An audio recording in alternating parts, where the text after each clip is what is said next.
Welcome to the Conscious Radio Network, where curiosity meets conversation. Get enlightened and have fun. Share the experience with friends, family, and anyone ready for thought-provoking dialogue. You can watch our shows on YouTube, follow us on Facebook, or connect with us on X, Instagram, and TikTok. Our podcasts are also available on Libsyn, iHeartRadio, Spotify, Apple Podcasts, and other major platforms. Be sure to visit our official website at consciousradionetwork.com for past episodes, upcoming shows, and guest scheduling. And to our listeners around the cosmos, welcome. We're glad you're here. Subscribe, follow, and join the community.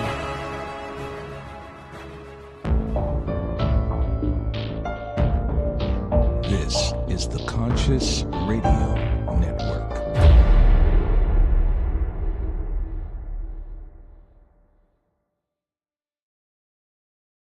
Good day, everybody, wherever you might be on this spaceship we call Earth, and welcome to Conscious Radio Network's The Séance podcast. I'm your host, Reverend Dr. Paul Mekas.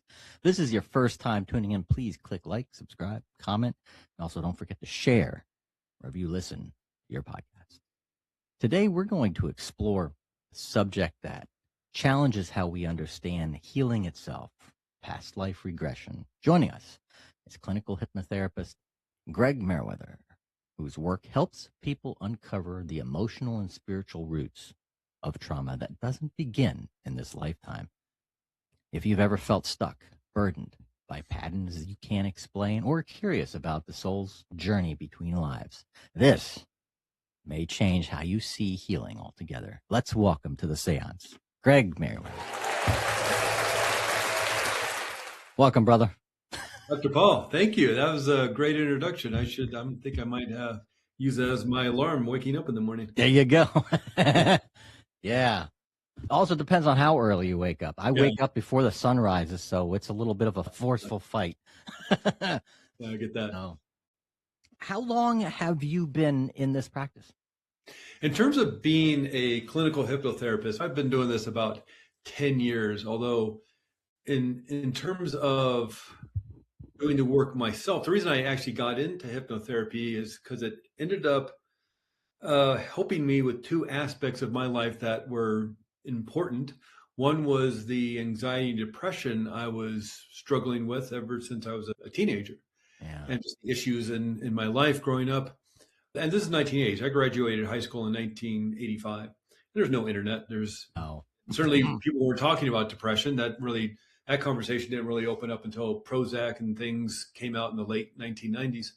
And then, of course, the internet slowly building up in the late 1990s when we all had our 14.4 modems and 12 hours to download a picture and things like that. But back in the 80s, and certainly earlier than that, it was not a conversation you had about the anxiety you felt in life, the depression you were struggling with, certainly not as a teenager. And as I tried to find ways to fix my life, I did a lot of personal growth stuff, Tony Robbins stuff in the 90s and all sorts of whatever books you could get your hands on. And one of the things that kept coming up, and then even in the online forums that were coming out in the 90s, mid to late 90s on the internet back in that day, and especially as the conversation opened because of Prozac, and now it was on the talk shows and the afternoon shows and on radio shows, and you could discuss it with your doctor. They didn't raise eyebrows.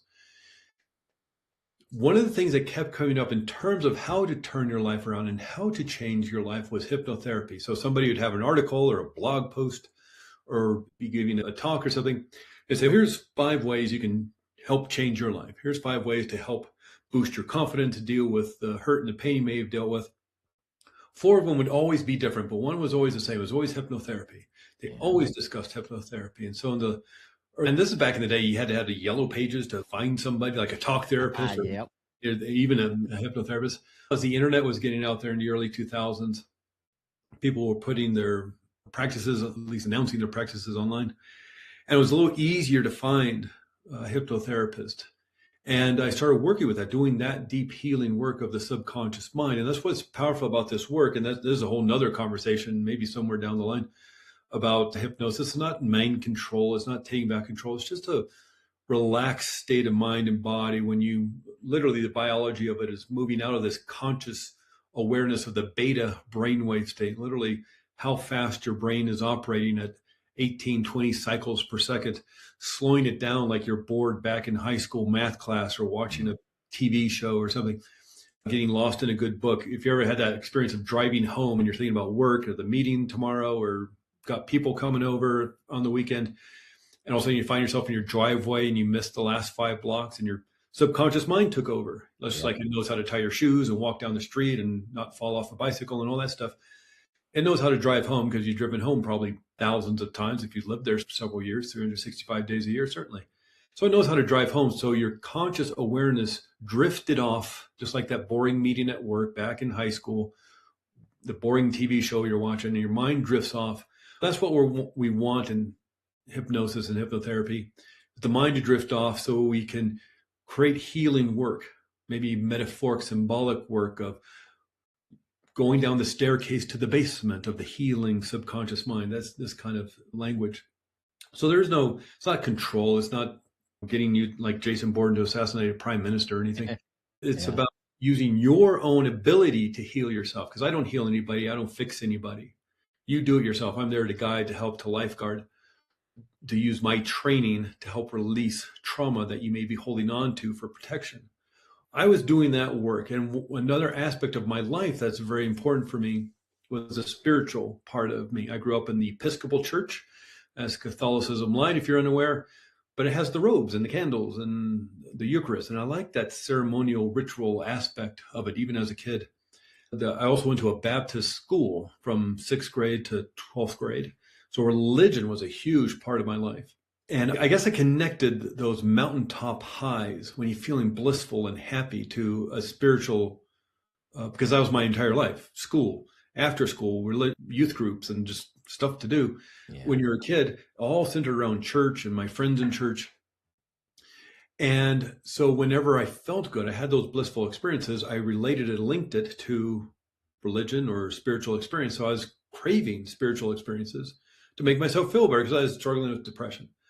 So what I found is that at least in the 90s and early 2000s, as I was doing this work of hypnotherapy, there was also a deeper aspect of this work of especially back in the day, you didn't have access to plant medicines, ayahuasca, and all these different things. Yeah. And certainly I went to a school in Santa Cruz, California, UC Santa Cruz. And it's a very hippie-ish Grateful Dead town, but I wasn't going to take any LSD made in somebody's bathtub. It scared me, it frightened me. Yeah. I was like, I don't know where this stuff comes from. And so having that type of experience in the more plant medicine, chemical kind of way did not resonate with me.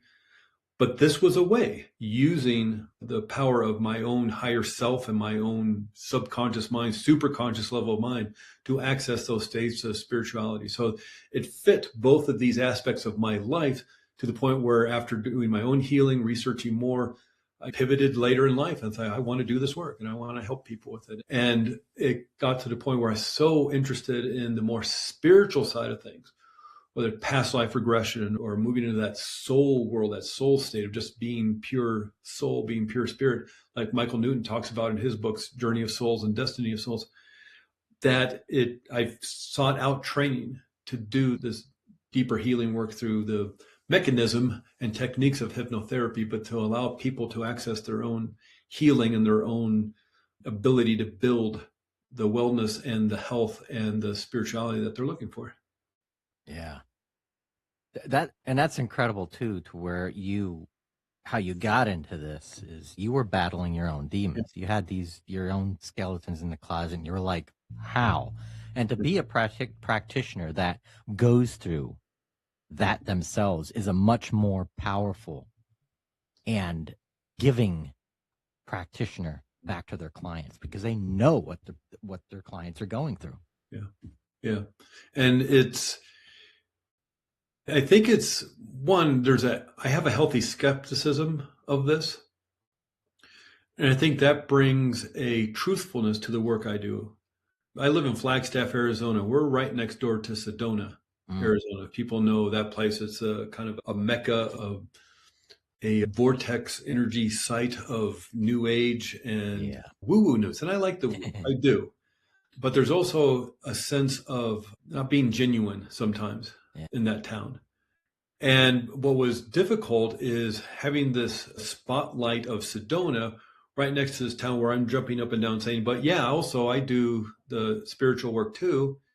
And all the attention was getting drawn to Sedona. And what really was helpful, if there's any sort of silver lining to the COVID issues of 2020 and 2021, is that a lot of us were able to move our practices onto Zoom and do these online sessions. And what was one, it just, had to do it, especially like places like New Mexico and other states were just really shutting down in-person stuff. So you couldn't do classes or workshops or anything live or in person. You had to do it online. And so a lot of us had to learn how to do this, whether you're a talk therapist or doing a doctor's appointment or life coaching or relationship counseling or hypnotherapy. We had to learn how to do this online. And what's interesting is from the research that's gone on in the last 5-6 years, whatever it's been, the sociological research about this is that the research shows that Zoom sessions, online sessions, work as well as in person.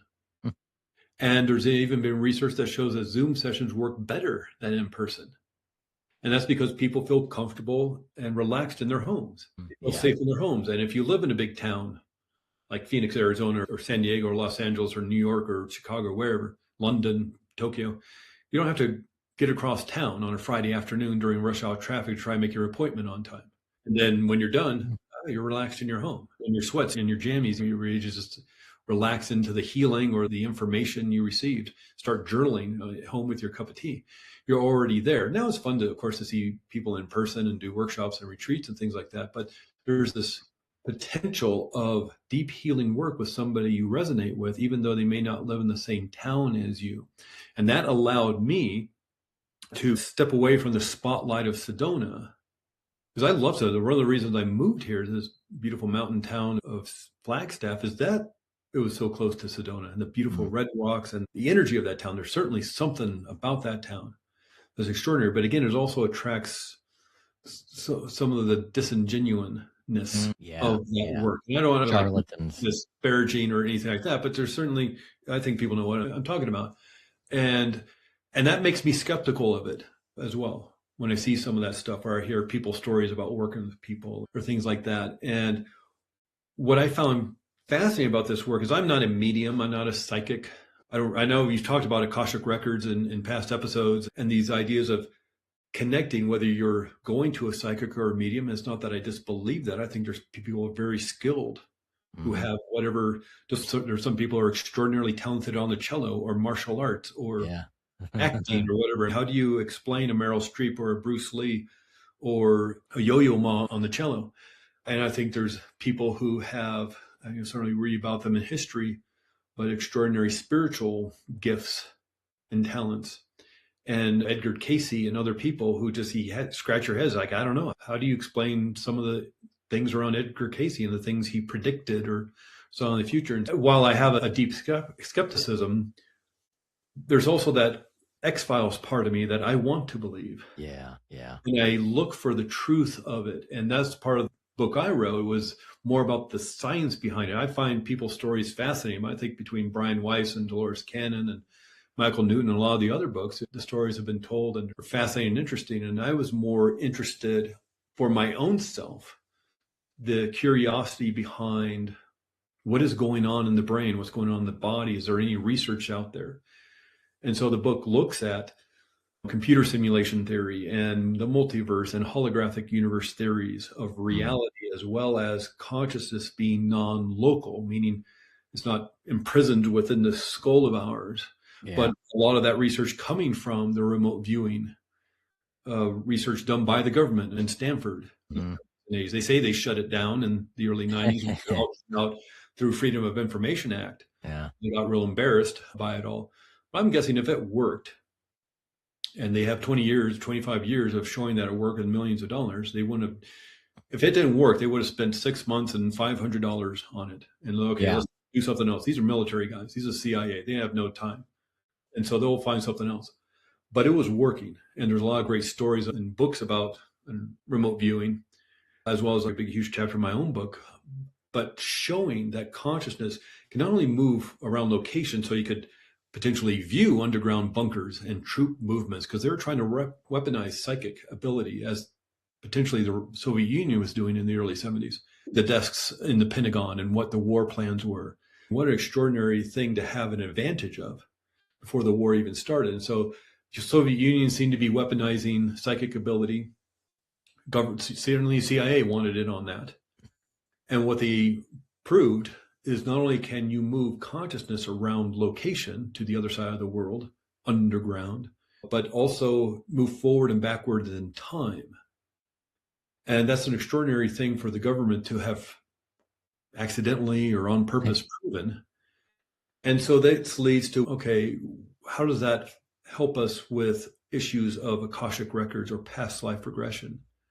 And does that not help get us closer to understanding how that all works, including the work of Michael Newton? I'm a big fan of Michael Newton and his books, Journey of Souls and Destiny of Souls, because he accidentally, as a lot of science and research comes about, accidentally fell into this being able to put people in a state of, if you want to call it trance or hypnosis, and move them up into spirit world. He accidentally regressed somebody back to spirit world or soul state, 100% soul before we incarnate on earth.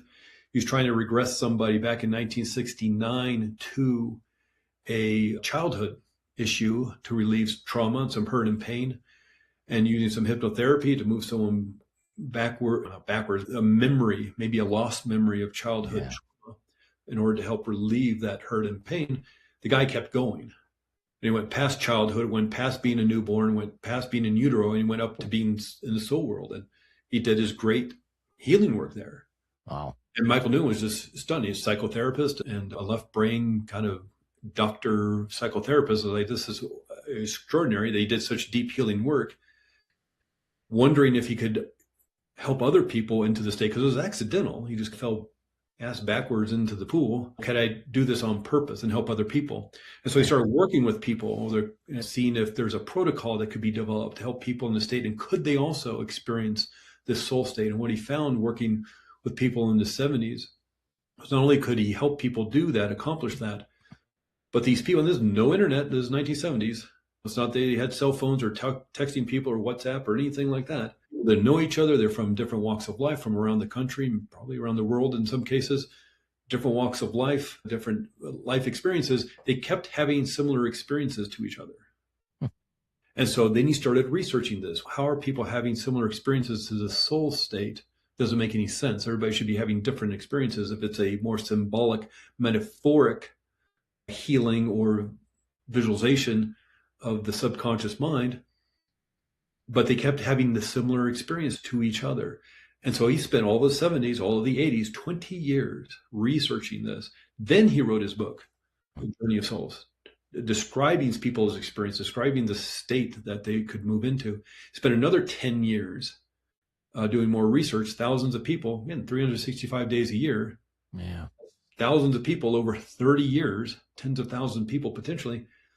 And he wrote his second book, 2002, something like that. And it's twice as big as the first book.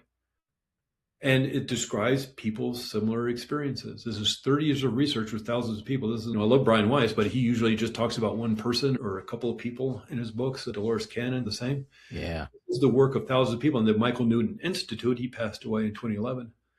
We founded this institute to help train people.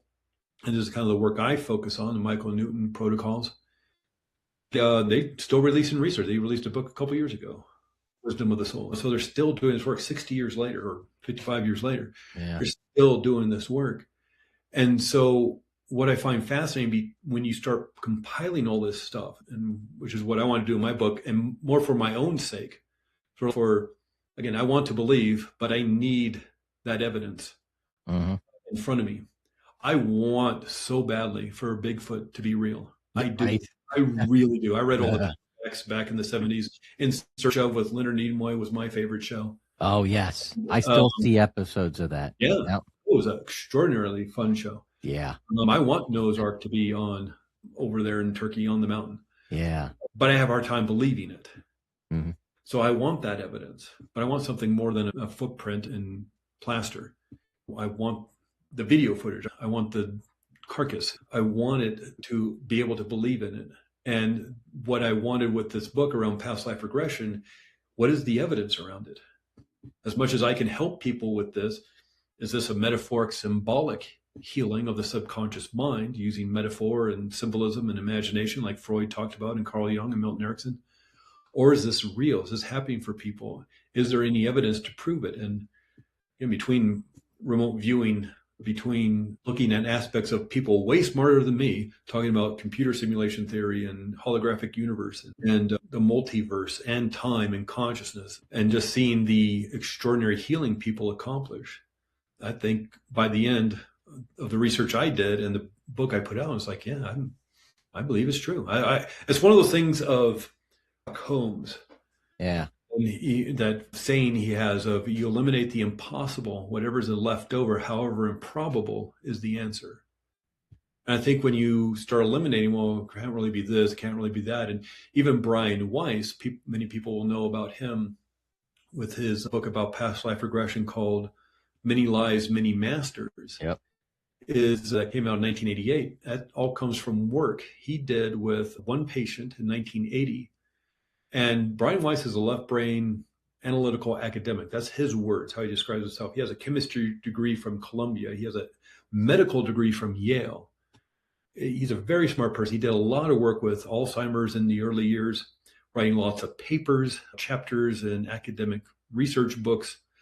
Went into psychiatry, was head of psychiatry in Mount Sinai in Miami, working with this woman, I think Kathleen, if I remember her name correctly, from Many Lives, Many Masters for a year, working with her for a year as an expert in mind and emotion and subconscious, as a psychotherapist, as a psychiatrist, working with her for a year, not being able to find a way to help her with her healing.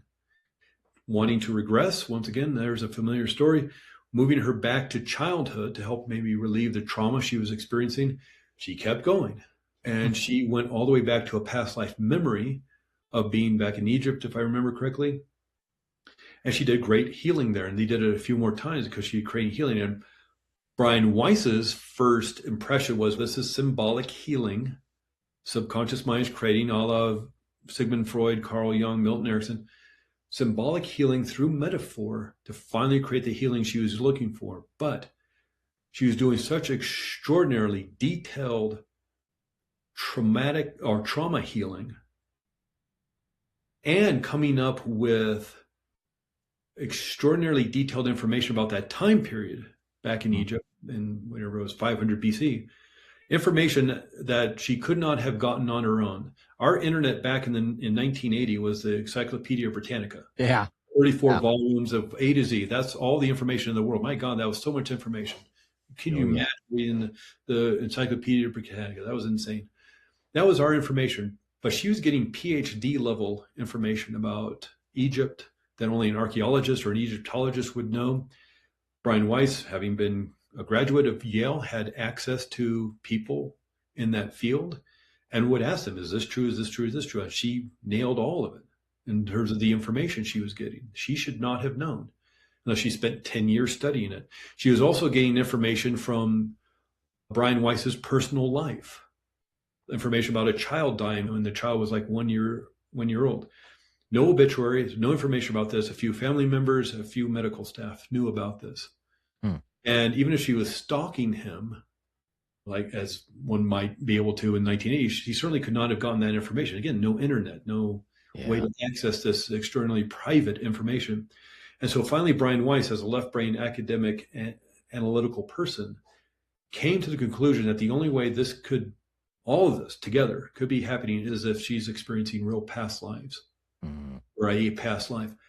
And again, it's that Sherlock Holmes, you eliminate the impossible, whatever's left over, however improbable, is the answer. And that's how he moved into a more, excuse the expression, loose state. He was still the left brain. And that's why I think he became the pioneer of the modern past life regression movement, is because of his credentials, because of his ability to talk in a more academic way about it. So he was on Oprah, on the whatever Merv Griffin show and whoever else, and was able to talk about it in a spiritual woo-woo way. And it's that idea that comes from William James, one of the godfathers, for pioneers of the modern psychotherapy movement, is that he had a quote that says, if to prove that all crows are not black, you only need one white crow. Yeah. It's like a lot of stuff you talk about on your show. It's like, we only need one to prove that this exists. We only need one of UFO incident that's provable to prove that this is real. You don't need 1,000. But after 1,000 UFO incidents, after all this information about past life regression, let alone the one from Brian Weiss's book, let alone the thousands of people Michael Newton worked with around the same time, it's like, after a while, how many white crows do you need before you need to prove to somebody that all crows are black? I think it's cognitive dissonance. Yeah. We're open to, especially in a lot of different faiths and churches, this the soul gets created at conception or birth. We die, and that's it. It's the one and done. Yeah. And you better live a good life. Otherwise, you go to the bad place, or maybe you go to the good place. And you only get one chance at this. What if that's not true? What if you get chance after chance to not just prove yourself so you don't go to the bad place or you end up in the good place? If you're here to learn and to grow, as Michael Newton discusses in his book, Journey of Souls and Destiny of Souls, what if the people's experiences of their soul world is that they're getting this information that we're here to learn and to grow? And maybe it takes multiple lives to understand that. It's learning mathematics in school. But you don't start with the crazy equations that you do when you're getting your master's degree. Yeah. You start with 2 + 2 = 4. And you start in the first grade, you start with 2 + 2 = 4. And then in the second grade, you move to subtraction. The third grade, you're doing long division and times tables. And high school, you're in algebra and calculus. And then you get into your graduate degree work and writing the crazy equations on the chalkboard. It took multiple years, 15 years, from 2 + 2 = 4 to getting your master's degree. And if you could see each grade as a life here on earth, well, what if you're learning compassion or love or empathy, or you're learning something about wealth and abundance? Would it be helpful to somebody who needs to learn as a soul about wealth and abundance to not only have the golden palace and the yacht and the home in the south of France and all that stuff? Would it not be helpful to have the private jet experience, but also learn about wealth and abundance by being the maid that works in that mansion? Or being poor, living on the streets of Calcutta, or living paycheck to paycheck and wondering where you're going to get the money for the operation for your grandmother. Would it be helpful to have these experiences so you understand compassion and love and wealth and abundance and all these other things? And so maybe it takes multiple lifetimes to understand something as grandiose as love and compassion. And maybe we don't do well. And maybe you have to repeat a grade. Yeah. Having to repeat the grade, you don't get it. You just don't get it. Yeah. If you're at university and you don't do well in that chemistry class, you're taking it over again. You needed to graduate, so you're taking that class over again. And this time, get a tutor. Right. Something. Go to summer school. Something. Getting the yogi. Yeah, get the yogi. Before we move forward, let's bring up a picture of your book here, the latest book, Past Lives Guidebook. Is this the one that you mentioned? Because you mentioned the book when it comes to simulation theory and stuff like that. Because we've been using words in our recent vocabulary about like programs and downloads in the human sense, which then segues into, if we use this vocabulary, then doesn't that mean that is this really a simulation? It could be. Again, there's people much smarter than me arguing about this. So I couldn't say one way or the other, but the idea that this brain doesn't hold memory or consciousness, certainly there are papers out there, research papers. And one great way to look at all this stuff is Google Scholar. There's issues with Google nowadays, but Google has a subsection where you can just look at research papers. And if you type into Google Scholar, you'll get scholar.google.com. You type in past life regression, type in holographic universe, type in computer simulation. You'll get research papers, not just people's blog posts or YouTube videos. But it's this idea that here with this little device, as Ron Swanson would say, a wonderful rectangle. Yeah. With this wonderful rectangle of my iPhone or your smartphone, I have access to all the information in the world, but it's not in this phone. I'm pulling it in. Yeah. I'm downloading it. Yeah, I have a couple of pictures. I have a couple of songs on there, but the entirety of the world's information is not on my phone, but I have access to it and I can pull it in if I direct my phone, my consciousness to in a certain way. And so the idea around, I think, downloads and things like that is, again, I'm sure there's certain people who have talent and skill in this area that maybe others don't. Just, I can play the cello, man, do a chord and pull the bow. It doesn't sound like music, but I can play the cello. I'm no Yo-Yo Ma because he has extraordinary skill and talent in that area. Just, we all have the ability to do that, play the cello and access this information. And it's the idea that this brain is an antenna. A lot of it coming through, and there's a lot, I'm sure you've had a lot of discussions on your shows about the pineal gland. Yeah. And this rice-sized piece of the brain that has all these crystals in it. Sure, you again look it up. See pictures of these crystals. Somebody in about middle age has about 45,000 of these tiny little crystals in the pineal gland. They have no evolutionary need. They have nothing to do with melatonin production, which is the main job of the pineal glands, create melatonin, get us to sleep as the sun goes down.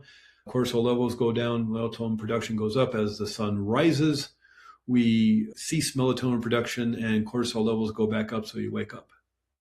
And that's what the pineal gland is for. You don't need crystals to create hormones. So there's no evolutionary need for it. The newborn baby has about 10,000. Somebody later in life in their 70s and 80s has about 60, 65,000.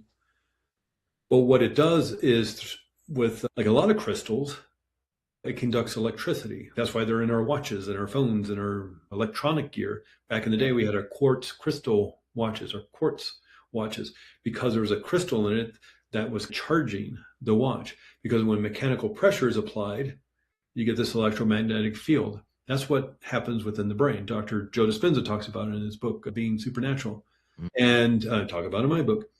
And it's this aspect of research coming out that the brain does not hold memory or consciousness, but it's an antenna.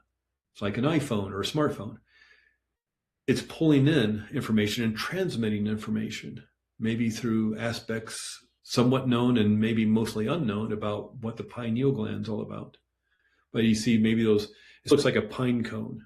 Yeah. If you've seen those Egyptian, I don't know if there's hieroglyphics is what that's called, but the images of the kings and the emperors holding the pine cone. That's the pineal gland they're talking about. And there's a whole nother. Yeah, even some of the deities in the Akkadian and the Assyrian. The pine cone. It's a representation of the pineal gland. And they knew that way back when, thousands of years ago.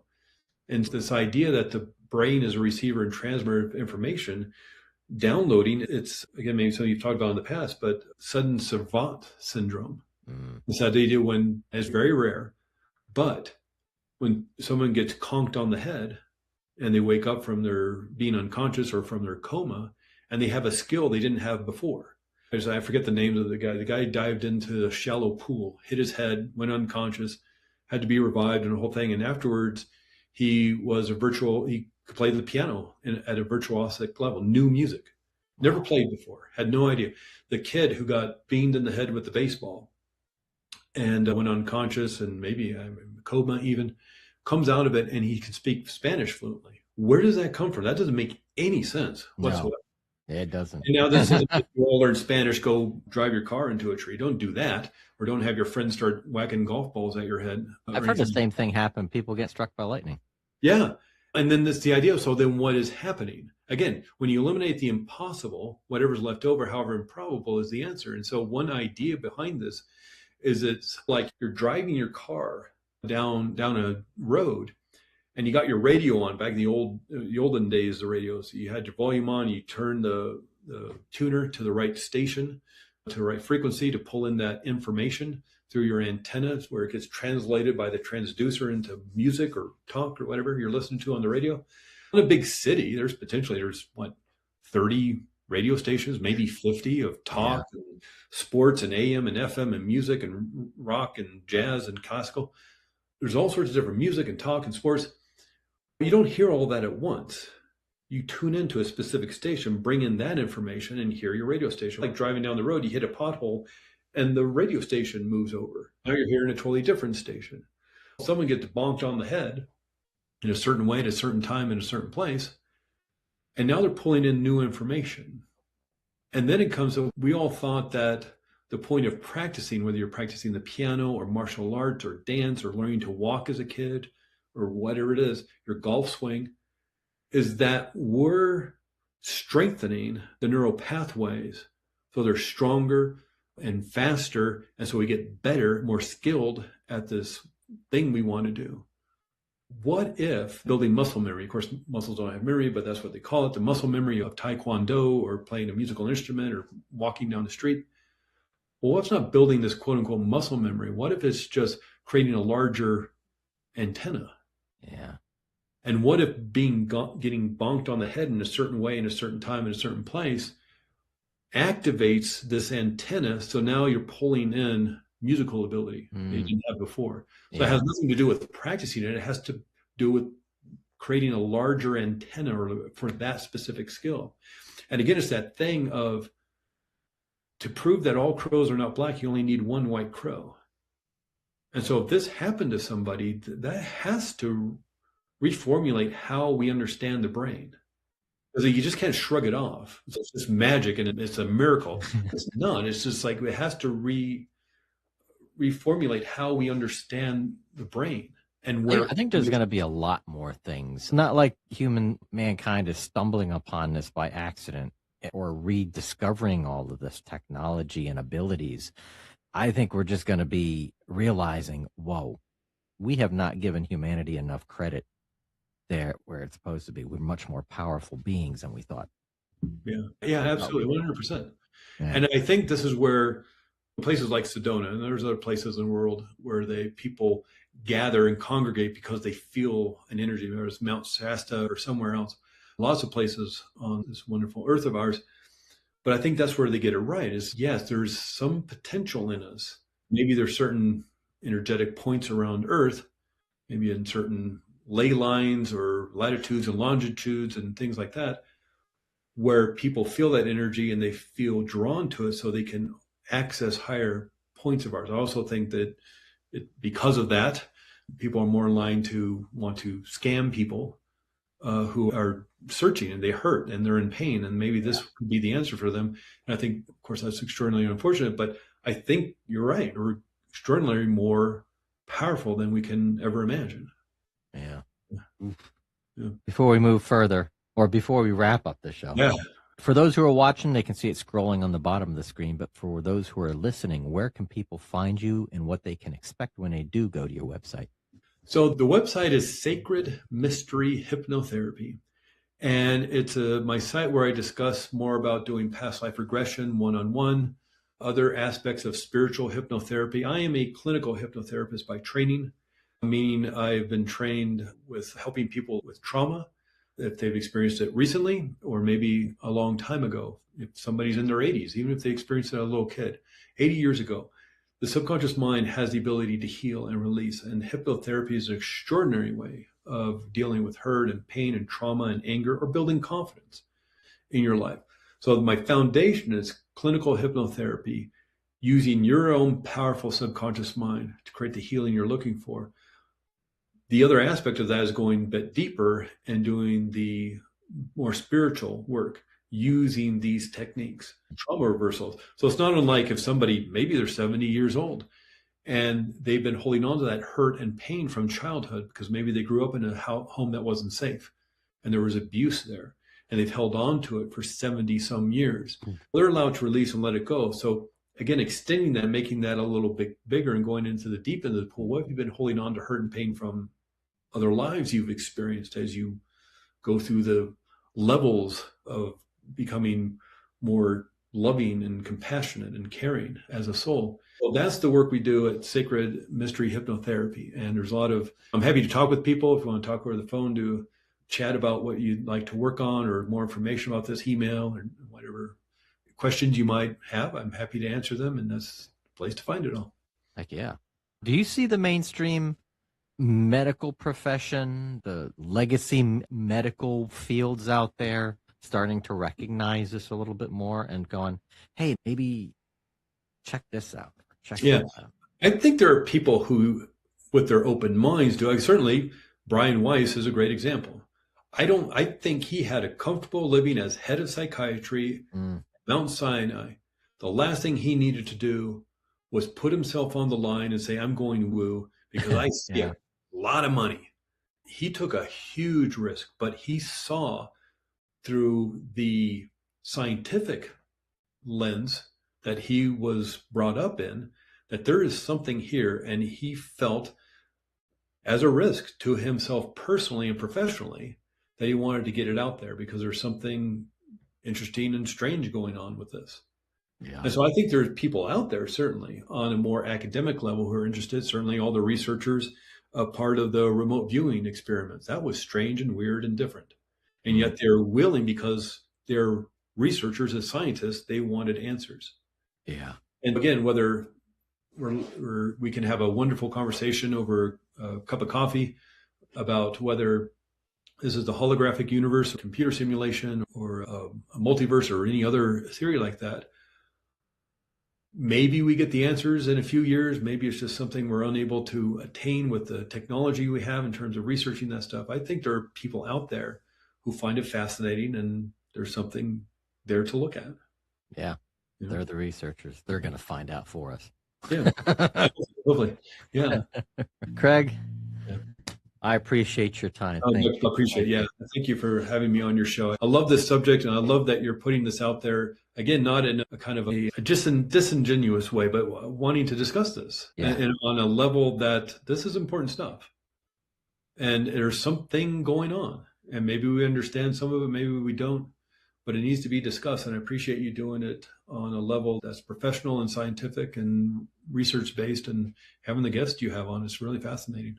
Absolutely. It's Conscious Radio Network. That was one of the missions, one of the first missions back in 2015 when I started the show. This is all scientific. Yeah, we're getting to talk about the paranormal, talk about the spiritual, talk about all this stuff, but let's focus on the research. Let's focus on what we can prove. Let's focus on the evidence. Let's look at all of it. And start asking questions too. That's what it's all about. Ask questions. And that's important, because again, when I grew up, we thought the pyramids were for burying pharaohs, and the research is, I don't know if they were. That was how I learned. And then we realized there's no pharaohs buried in the pyramid. Yeah. Pharaohs were buried hundreds of miles away in the Valley of the Kings. And I don't know if they were just trying to distract us all, or they really didn't know. And that's what they thought. But this extraordinary information coming out about the pyramids, or now I'm going to pronounce it wrong, but Göbekli Tepe. Oh, yeah. In Turkey. Haven't they only uncovered 2% of it or something? Yeah, 2 or 3% back in 95. Yeah. Yeah. And so there's so much we don't understand. And as we dig in the ground and find more information, I think it needs to be talked about in a scientific research manner, not in a. Yeah, conspiracy theories are fun. And like I say, I can't wait to find out whether Bigfoot is real or not, finally. I hear 3-hour conversations about the footage of the 1960s footage of Bigfoot walking across that film footage. People are still arguing about that. And so I find that fascinating, interesting, but taking it to a more scientific level, it's extraordinary what's going on right now. We're living in a very interesting time. I feel that we are living in an era that is mankind, human beings have never, maybe. Yeah, maybe. Very unique time period right now. Yeah. Very unique. I hope so. And I think what's wonderful about it is we have the ability now to actually find out whether somebody's kind of pulling the wool over our eyes, or they're being serious, or are they trying to distract us, and pretty instantaneously. Yeah. And now someone's come out and say, oh, no, the pyramids were for storing grain, or for birth or death of the pharaoh, or storing energy. It's okay, we can do a couple hours of research and find some pretty extraordinary research around it. Yeah, I think you're right. Heck yeah. Brother, I appreciate it. Thank you again for your time. Oh, yeah. Thank you so much for being a conversation. And sharing your book and your experience and your profession. Yeah. And for those who want to reach out to you, they can go to your website at My Sacred website, Mystery an Hypnotherapy. email, or I'm happy to get on the phone with somebody. Again, I do most of this work online, and so whatever time zone you're in, whatever part of the country or the world you're in, I'm happy to talk with you and answer your questions. Heck yeah. Yeah. Sweet. Yeah. Awesome. Thank you again, brother. And thank you, everybody, for watching the Séance podcast. And we will see you next time.